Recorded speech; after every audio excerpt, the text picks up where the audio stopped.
وقتی ضرورت کو پورا کرنے کی جگہ کہلاتی ہے، اور کوئی بھی مسافر خانے میں جی نہیں لگاتا،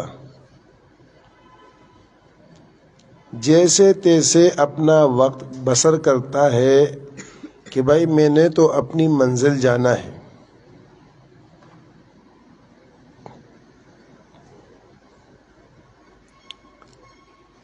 اسی طرح اس دنیا کے اندر ہم اور آپ سب کے سب مسافر ہیں، ہماری منزل آخرت ہے،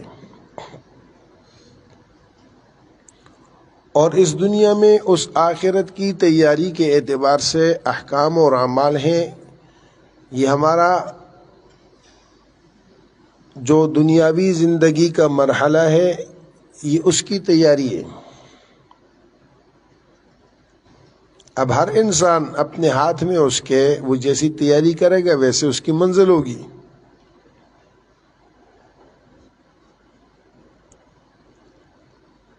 یہ بات سمجھانے کے لیے اللہ پاک نے نبی بھیجے، کتابیں بھیجیں، اور سب نبیوں نے آ کر انسانوں کو یہ بتایا کہ یہاں رہنا نہیں، یہاں سے جانا ہے۔ اس کو اصل مت سمجھو۔